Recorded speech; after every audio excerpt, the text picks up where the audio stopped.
Example number 4, apply Stokes theorem to calculate. बड़ा ही important example है, ठीक है, इंपॉर्टेंट एग्जाम्पल है। मैं स्टार कर लेता हूं, इंपॉर्टेंट एग्जाम्पल्स है। और फोर्थ एग्जाम्पल है तो फिफ्थ एग्जाम्पल आपको समझ में आएगा। अप्लाई स्टोक्स थ्योरम, ठीक है, अप्लाई करना है हमें Stokes theorem to calculate integration of close को 4y dx plus 2z dy plus 6y dz where c is the curve of intersection, ठीक है, of x² plus y² plus z² equal to 6z and z is equal to x plus 3। अभी ये जो part है ये part M2 का part है, ठीक है। हमें स्टोक्स थ्योरम अप्लाई करना है, देखो वेरीफाई नहीं करना है, हमें अप्लाई करना है, मतलब आंसर लाना है, ठीक है। कैलकुलेट के लिए हमें इक्वेशन दिया है, C is the curve of intersection, मतलब कि जो C बना, C मतलब क्या है, C मतलब क्लोज कर्व है। तो क्लोज कर्व कैसे बना? By the intersection of this equation and that is nothing but a sphere and this is nothing but the plane, ठीक है। तो स्टार्ट करते हैं हम लोग, एक एक स्टेप वाइज देखते जाएंगे। अगर आपको फोर्थ एग्जाम्पल समझा तो फिफ्थ आप खुद कर सकते हो, इतना गारंटी मेरा है, ठीक है। Integration of close curve 4y dx plus 2z dy plus 6y dz दिया है, ठीक है। क्या हम लोग इसको ऐसा लिख सकते हैं 4y plus 2zj plus 6y के dot dxi plus dyj plus dz के आप इसको मल्टीप्लाई करोगे तो सेम मिल जाएगा। But if you know that dxi plus dyj plus dz के इज नथिंग बट dr बार होता है, सो dr बार लिखा and this is nothing but f bar. So integration of close curve f bar dot dr बार होता है, ठीक है।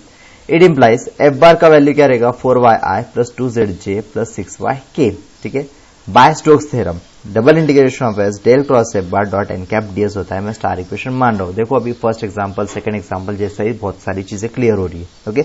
अभी del cross F बार निकालना है तो कैसे निकालते हैं, मॉड करते हैं, आई जे के लिखते हैं, डेबा बाय डेबा एक्स डेबा बाय डेबा वाई डेबा बाय डेबा जेड, ठीक है। एफ बार का वैल्यू आई में क्या आएगा 4y, जे में 2z, के में 6y आया है, क्रॉस मल्टीप्लाई होगा, ठीक है। y से करोगे तो 6y का क्या होगा 6, z से करोगे तो क्या रहेगा, z का 1 हो गया तो 2 आएगा, बराबर है। तो 6 माइनस 2 आया, बाद में माइनस j लिखा, क्यों, क्योंकि 3/3 का डिटरमिनेंट जब सॉल्व करते तो प्लस माइनस प्लस रहता है, याद है आपको, बराबर है। नाउ माइनस लिखा, अभी x से कर रहे, ठीक है, x से कर रहे तो 6y कांस्टेंट है तो 0 आ जाएगा, बराबर है। और z से कर रहे 4y का तो वो भी कांस्टेंट है तो वो क्या होगा 0, इसलिए 0 माइनस 0 आ गया, प्लस k लिखा। अभी x से कर रहे तो 2z है, x के हिसाब से 2z तो कांस्टेंट है तो 0 हो जाएगा। और y से कर रहे तो 4y का क्या होगा, y का हो गया 1 तो 4 रहेगा, that is minus 4। 6 minus 2 that is 4i minus 0j minus 4k, okay. ये कौन आया डेल क्रॉस एफ बार। अभी एन कैप मतलब क्या रहता है, outer normal unit vector to given surface S, बराबर है। अभी बहुत सारी चीजें अलग हो जाएगी। देखो अगर आपको याद है पिछले एग्जाम्पलों में क्या होता था, जो एन कैप होता था, ओके, हमें ऐसा स्क्वायर लैमिना मिला था, ठीक है, या रेक्टेंगुलर लैमिना मिला था, और मैंने आपको बोला था कि ये होता है परपेंडिकुलर होता है सरफेस को, बराबर है। तो हमने क्या माना था कि इसके साथ जेड एक्सिस भी पैरेलल होता है, तो पैरेलल होता है तो हमने वही वैल्यू ले लिया था, बराबर है। तो 2D वाली जो डायग्राम थी, मतलब एक्स वाई जो स्ट्रेट फॉरवर्ड आपको रेक्टेंगुलर और स्क्वायर लैमिना था, तो उसके लिए आपने वो लगा लिया। लेकिन अभी क्या होता है, अभी बहुत सारी चीजें अलग हो रही है। देखो अभी ये है स्पीयर, और स्पीयर को काटा है प्लेन से, मतलब स्पीयर है, स्पीयर के अंदर डाला है प्लेन, ठीक है। तो ये स्पीयर है, ये स्पीयर है और स्पीयर के अंदर डाला है प्लेन, ठीक है। मान लो कि तरबूज है, आपके घर में तरबूज है, गोल वाला तरबूज है, और वो तरबूज को आप लोग काट रहे हो, ठीक है। तो तरबूज को जब काटोगे, काटने के बाद आप इमेजिनेशन पावर बढ़ाओ, घर में गोल वाला तरबूज है, तरबूज को काटा आपने, और काटने के बाद अगर आप देखोगे तो उसका सरफेस कैसा दिखेगा, सर्कल जैसा दिखेगा, बराबर है। तो ये स्पीयर है, और स्पीयर को कट किया या प्लेन को अंदर डाला, और कौन सा प्लेन है, z is equal to x z minus x minus 3 equal to 0, वही प्लेन है, ठीक है। अंदर जब कटा होता है तो वो पार्ट कौन मिलता है, सर्कल मिलता है। अभी हमें पता है कि ये सर्कल मिल रहा है, ठीक है। तो सर्कल जो मिल रहा है उसको हम लोग शेडिंग कर रहे हैं, उसको एस सरफेस मान रहे हैं, और जो क्लोजिंग कर रहा है that is nothing but a C, okay. ये अभी वैल्यूज है, देखो। तो ये तो हमने अभी इंटरसेक्शन निकाला है ना, सी का इंटरसेक्शन निकाला, अभी एन कैप नहीं निकला हमें। तो एन कैप निकालने के लिए क्या करना होगा, let phi is equal to एक नया surface z minus x minus 3 equal to 0 कर रहे, ठीक है। अभी वेक्टर डिफरेंशिएशन का पार्ट डेल फाई, मतलब नॉर्मल यूनिट वेक्टर होता है ना। सो डेल फाई को कैसा लिख सकते हैं, del phi equal to I डेबा फाई बाय डेबा एक्स प्लस जे डेबा फाई बाय डेबा वाई प्लस के डेबा फाई बाय डेबा जेड लिखा जाता है। इसका मतलब क्या है, फाई को डिफरेंशिएट करो एक्स से तो ये फाई, फाई को डिफरेंशिएट करो एक्स से तो एक्स का क्या होगा 1, सो माइनस 1 है ना, तो माइनस 1 आएगा। फाई को डिफरेंशिएट करो आप लोग वाई से तो वाई है ही नहीं तो क्या होगा 0। बाद में फाइव को डिफरेंशिएट करो जेड से, तो जेड का क्या होगा 1, सो वी हैव रिटन 1। अभी डेल फाइव उसको डायरेक्टली हम लोग n बार से कर रहे हैं, ठीक है, से मानते, सो ये n बार का वैल्यू हो गया। ओके, अभी आपको फिर से याद होना चाहिए वेक्टर में क्या देखा था हमने, A cap is equal to A bar upon mod of A bar भी लिख सकते थे, तो here n cap is written as n bar upon mod of n बार।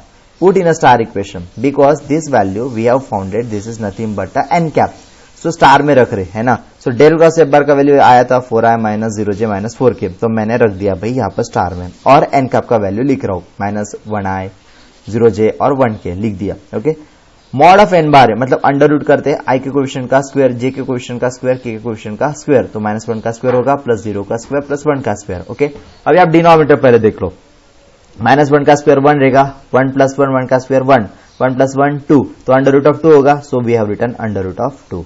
अभी समझना चाहिए जल्दी जल्दी, i वाला i के साथ मल्टीप्लाई करोगे तो कितना रहेगा माइनस 4, 0j तो 0 0 ही होगा, और माइनस 4k वाला और 1 के साथ तो माइनस 4 आ रहा है, माइनस 4 लिखा है बराबर है, और ये ds है, so minus 8 upon root 2 integration के बाहर आ जाएगा double integration of s ds, और ये सरफेस है। देखो अभी याद करो, जब मैंने आपको सरफेस के बारे में बोला था इक्वेशन 1 और एग्जांपल 1 और एग्जांपल 2 में, तो देखो सरफेस जो बना था वो सरफेस किसके कारण बना था, एक्स एक्सिस और वाई एक्सिस के कारण बना था, तो इसलिए हमने वहां क्या लिखा था, अगर आपको याद है तो हमने लिखा था dx लिख दिया था और dy लिख दिया था, है ना, किसकी जगह पर, ds की जगह पर। बट यहां पर अगर आप देख रहे हो ये सरफेस बनी रहा ही नहीं, एक्स एक्सिस और वाई एक्सिस से बनी नहीं रहा है, बराबर है, तो ये सरफेस लेकिन किसका बन रहा है, ये सरफेस बन रहा है सर्कल का, इसलिए ये सरफेस को क्या माना डायरेक्टली, एरिया ऑफ सर्कल। अभी एरिया ऑफ सर्कल क्या होता है, एरिया ऑफ सर्कल होता है pi r square. Okay, so हमने इसे माना star plus equation, minus 8 upon root 2 pi r square, ये हमने माना, इसको स्टार प्लस इक्वेशन मान रहे, ठीक है। अभी हमें आर निकालना है, तो आर इतना सीधे साधे नहीं निकल सकता है, आर के लिए और सोचना पड़ेगा। देखो अभी क्या है procedure, compare equation of sphere, जो इक्वेशन ऑफ स्फीयर है उसको हम लोग कंपेयर कर रहे हैं, x square plus y square plus z square minus 6z equal to 0 को स्टैंडर्ड इक्वेशन ऑफ स्फीयर के साथ कंपैरिजन किया जा रहा है, ठीक है। तो एक्स स्क्वायर वाला एक्स के साथ कंपेयर किया, वाई वाला वाई के साथ गया, जेड वाला जेड के साथ गया, ठीक है। अभी आपको यहाँ पर एक्स वाली टर्म दिख रही है क्या, नहीं, बराबर है, सो टू यू इक्वल टू हो जाएगा 0, तो यू का वैल्यू क्या आता है 0। क्या आपको यहाँ पर y वाली टर्म दिख रही क्या, नहीं, सो 2v इज इक्वल टू 0 हो जाता है, तो v इक्वल टू आपको मिलेगा 0। अभी 2wz है, z वाला z के साथ कंपेयर करोगे तो 2w इज इक्वल टू क्या आता है -6, तो w equal two is -3। Centre क्या रहता है, सेंटर होता है -u -v and -w, so u का वैल्यू इज 0, v का वैल्यू 0 और w का वैल्यू क्या है माइनस +3।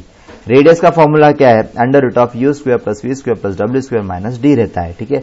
ये आप पहली बार देखते होगे तो आप ये कंसिडर करके चलो, या आप लर्न कर लेंगे, ठीक है। और M2 वाले अगर है तो M2 वालों ने ये देखा रहता है यूनिट नंबर 6 में। Radius under root of unit 5 में, sorry, under root of u square plus v square plus w square minus d होता है। u का वैल्यू ऊपर से रखा 0, v का 0 और w का वैल्यू 3 का स्क्वायर, और d क्या है, तो देखो d, यहाँ पर d आपको दिख रहा है क्या, कंपेयर करोगे इधर d है ही नहीं, तो d नहीं है तो क्या हो जाएगा, वो 0 हो जाएगा, ठीक है। अभी अंडर रूट ऑफ 3 स्क्वायर क्या होता है 3, सो दैट इज नथिंग। जो रेडियस निकालो, रेडियस किसका निकाला, रेडियस निकाला आपने स्फीयर का निकाला, और आपको जरूरत किसकी है, रेडियस ऑफ सर्कल की जरूरत है, ठीक है। सो अभी फिर से step number 4, equation of plane satisfies the centre C of 0 0 3, ठीक है। अभी एक सोचना है, देखो ये जो प्लेन है, ठीक है, ये प्लेन ने स्फीयर को काटा, ठीक है, काटा, जैसे काटा तो प्लेन पर सर्कल बन गया ना। एक लॉजिकली सोचो, देखो जैसे स्फीयर पर सर्कल है वैसा ही प्लेन पर भी सर्कल बन रहा है, ठीक है, नक्शा बन रहा है एक हिसाब से, वो कंसिडर करो। तो वो जो सर्कल बना है, ओके, तो वो सर्कल का इक्वेशन प्लेन पर ही है, या प्लेन वो सर्कल पर ही है, तो हमें वाइस एंड वर्सा सोचना पड़ेगा। देखो अभी equation of plane satisfies the centre C of 0 0 3 if plane z is equal to x plus 3 है, तो LHS में डालता हूं, LHS क्या है z है, ओके। अब ये पॉइंट क्या है x y z का है, तो z का वैल्यू आ गया 3। RHS क्या है, x प्लस 3 है, तो x का वैल्यू आ गया 0 प्लस 3, तो 0 plus 3 is 3, so LHS equal to RHS आ रहा है, इसलिए हमें क्या मिलता है, हमें मिलता है we get a biggest circle and that is nothing else called as a great circle, ठीक है। अभी हमें बिगेस्ट सर्कल ये क्या कंसेप्ट आ गया, तो आपको बता दो, देखो अभी फिर से कंसिडर करो, हाँ, या मैं डायग्राम बनाता हूं, थोड़ा समझेगा। देखो मान लो आपका ये स्फीयर है सर, ओके, ये स्फीयर है, ये स्फीयर को अगर आपने यहां से काटा, ठीक है, काटने के बाद आपको सर्कल ही दिखने वाला है, लेकिन वो छोटा सर्कल दिखेगा। मान लो अगर वो स्फीयर है, आप उसको नीचे से काटते हो, तो भी आपको दिखने वाला पार्ट कटा हुआ क्या दिखेगा, सर्कल ही दिखेगा, है ना, अप टू सर्टेन लिमिट। लेकिन वही स्फीयर को अगर आप सेंटर से काट रहे हो, एकदम एग्जैक्टली सेंटर ऑफ तरबूज से काट रहे हो, ओके, तो आपको सर्कल मिलेगा। लेकिन पूरे बॉडी में से ऊपर कंसिडर करो या नीचे करो, ये सबसे बड़ा सर्कल मिलेगा, है ना, यहां पर सेंटर में। तो उसलिए we get a biggest circle and called as a great circle, इसलिए उसको ग्रेट सर्कल बोला जाता है। और इसे ऐसा समझना होता है कि जो प्लेन है वो प्लेन ने स्फीयर को एग्जैक्टली सेंटर से काटा है, एग्जैक्टली सेंटर से काटा है, इसका ये समझना होता है, ठीक है। इसलिए ऐसा होता है, सेंटर ऑफ सर्कल जो है वही सेंटर ऑफ स्फीयर हो गया, और रेडियस ऑफ सर्कल जो है वो रेडियस ऑफ स्फीयर हो गया। बट रेडियस ऑफ स्फीयर हमने निकाला था 3, इसलिए रेडियस ऑफ सर्कल क्या आता है 3। अब ये put in a star plus equation. Star plus equation मतलब देखो आपको याद आना चाहिए, हमने ये स्टार प्लस इक्वेशन माना था -8/√2 πr², ओके। अब ये r की जगह पर हम लोग रखेंगे 3 का स्क्वायर। सो फाइनली हमें क्या मिलता है -72 π/√2 and that is nothing but answer. और इस तरह हमें आंसर निकालना होता है, ठीक है। तो ऐसे हमें एग्जाम्पल सॉल्व करने होंगे। ऐसा ही एग्जाम्पल है, सेम टू सेम आपको मिलेगा। हम लोग अगला एग्जाम्पल देखेंगे।